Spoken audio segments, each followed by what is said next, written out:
What it do, beautiful people? Your girl Poet. Time for your Just Curious report. Better late than never. And plus, I want to watch Under the Dome. So let's get this through this quick, fast, and in a hurry. Everybody's side-eyeing Jay-Z, not because he has a new album dropping on July 4th, but it is all about the fact that the RIAA, that's the Recording Industry Association of America, flipped the script. At first they said the 1 million albums that Samsung bought wouldn't count towards his total sales. But now, apparently they want to keep up with technology, so his album's gonna ship platinum. So I guess this opens the door for all kind of hood rats, lowlifes, and local people that can set up the right deal to be platinum artists too, whether the music is good or not. T-Pain is snitching on Kanye West and his ego. He was asked about getting a gift for his new daughter, and he was like, hell no, Kanye's rich. And he has this issue that if he doesn't like what he gets you, he has basically a tantrum and makes a scene, and you're going to walk away embarrassed. So I have no desire, no plans to buy him anything. Damn, T-Pain, tell him how you really feel. Speaking of which, Amanda Bynes tweeting that Kid Cudi has herpes. I mean, you were his girlfriend, so what does that say about your vagina? I'm just being devil's advocate now. Pharrell Williams wants you to know will.i.am is lying. He is indeed suing him for using I Am. Apparently, he believes that he owns the rights. He sent Pharrell a cease and desist letter, and Pharrell is like, really? You can't use I Am even when I'm not using it as in I am, will.i.am? I can't with this whole situation of suing people for things that you can't even technically own. Like, can I just make up a word? Can I, like, copyright ratchet and then make everybody pay me for saying it? It would definitely be a great way to get people to stop saying it, which I am also an advocate for. We're going to talk about a judge saying that Kevin Clash is, well, 3 of the accusers against Kevin Clash, that's the guy that used to be the voice of Elmo, well, you can't sue him because you waited too long, the statute of limitations is up, and well, it just is what it is. I say, well, nothing. I was going to say something like there's still like 4 or 5 other accusers, so what does that mean for him? But I guess it is what it is. Suge Knight has 2 bench warrants out for his arrest, $20,000 apiece. Apparently, he had some court hearings that he was supposed to show up for driving without a license and joyriding and something else, and felt like he didn't have to. I'm sorry, Suge. You can only be a big star or one that gets consistently high and not show up for court and people not say anything. You are Suge Knight. People think you are a problem, so they're going to come looking for you. Drake wants you to know he didn't show up at the BET Awards because he was finishing up his album because it's almost time for it to be released. It had nothing to do with Chris Brown or the fact that Chris Brown performed with Nicki Minaj, which I thought was the stupidest rumor of the night anyway. But I'm saying you couldn't wrap up your album on another day. Seriously, when they did Effing Problems, they seriously needed you there because I wanted to see you. This probably is not the best time, but did I tell you that I had a dream about me, Drake, and some Chipotle? Well, okay, that's another day, another dollar.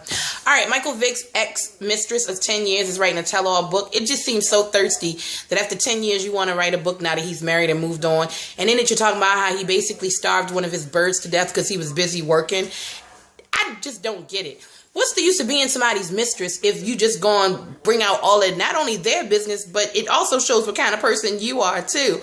I say Ella B is thirsty, and I'm not mad at that at all. Now, everyone's talking about the BET Awards, and I'm going to tell you why this is funny. Because people are saying that BET made B. Scott, and if you know who B. Scott is, then you already know where I'm going with this, take off certain items of clothing and even her heels before she could get on the BET red carpet.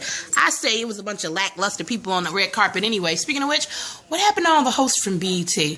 I'm just saying. Rumor has it that the reason Kendrick Lamar didn't come out and accept his award at the BET Awards was because he was locked in his dressing room with none other than Erykah Badu. And rumor has it that Robin Thicke laid into Paula Patton after that situation on stage where it seemed like she didn't know if she was coming or going.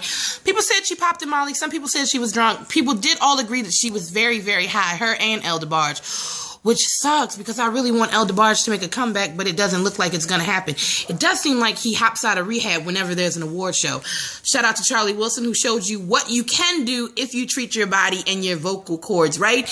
And I am not talking to anybody that threw shade at Chris Brown for lip syncing and looking like he's doing hella drugs. Ooh, on a side note, I will say, how are y'all gonna let Mariah Carey get on the stage with Miguel and not even show Miguel during their duet?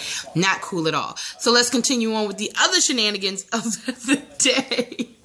Rihanna being given an ultimatum by Roc Nation to clean up her act or else. Now, as you know, she's been on tour and it's been not so great, showing up late, bopping people on the head with microphones, missing interviews, things of that nature. While I understand she's not a role model, I do think that it's time for somebody to reel that in just a little bit. And for those of you who got those naked pictures of somebody that was supposed to be Skylar Diggins today, I hate to disappoint you, especially if you've already like choked or squeezed off one to the pictures. It's not Skylar Diggins. It's just somebody that looks like her. But at least you got a nice, great naked flick of a nice looking woman. I'm not mad at that. So did A$AP Rocky smack a girl after a concert? There's video floating around now that says yes, he did. Now, some people are claiming because of the way the video looks, you don't know if it's really A$AP that reaches up and smacks all hell out this girl, or if it's somebody in his entourage, which isn't anything new. I think we've learned a long time ago that sometimes your entourage can make you look like an ass, whether you did something or not. Is there anything I need to tell you? Aaron Hernandez has been moved to solitary confinement. He's only going to come out of his cell 3 hours a day, and it's all because the people in charge believe that there is quite possibly maybe a slim chance that one of the inmates might try to get real froggy, leap, and do something to get their 15 minutes of fame. That makes perfect sense to me. What doesn't is why Ashanti made a twerk video, but I am happy that you did, because good Lord, girl, how did Nelly leave all of that? I'm your girl, Poet, and that's your Just Curious Report. Log on to PoetTaylor.com for up-to-the-minute gossip, news, information, and edutainment. I'm going to tell you the ratchet, but I'm also going to educate you on the real. That's what I do. Find me on Instagram, Poe Chains, or Really Poet on Twitter, and of course right here every day, 8 o'clock when my phone doesn't die. It's your Just Curious Report. Appreciate you for supporting me. Have an amazing day. Under the Dome is already in progress, so I got to go. Peace out. I'm out. Bye.